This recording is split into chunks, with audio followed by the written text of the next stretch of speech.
جی وعلیکم السلام ورحمۃ اللہ وبرکاتہ۔ محترم بھائی کا سوال ہے، کسی کالے کو گورے پر فوقیت حاصل نہیں مگر تقوی کی بنیاد پر۔ کہتے ہیں جی اس کا اگر حدیث صحیح ہے تو اس کا اردو بھی بھیج دیں۔ محترم بھائی میں بول دیتا ہوں، یہ حدیث آتی ہے کہ نبی علیہ الصلوۃ والسلام نے ایام تشریق کے درمیان والے دن میں یہ خطبہ دیا تھا،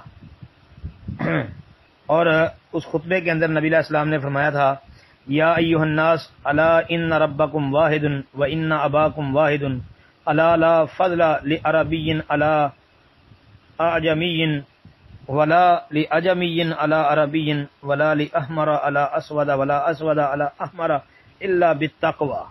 یہ مسند احمد کی حدیث ہے کہ اے لوگوں سن لو، تمہارا رب ایک ہے اور تمہارا باپ ایک ہے۔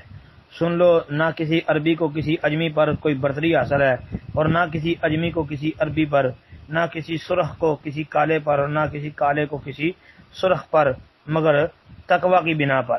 یہ ایک روایت ہے جی، اور یہ روایت مسند احمد کے اندر تقریباً 5 مقام پر آئی ہے جی، 8736 نمبر پر، 11762 نمبر پر، 17313 نمبر پر، 21407 نمبر پر، اور 23499 نمبر پر۔ اور یہ والے جو الفاظ میں نے پڑھے ہیں یہ بھائی 23499 نمبر والی حدیث کے الفاظ ہیں۔ اور مسند احمد کے محقق شیخ شعیب الارناؤت رحمۃ اللہ علیہ انہوں نے کہا ہے کہ اسنادہ صحیح، سند اس کی صحیح ہے۔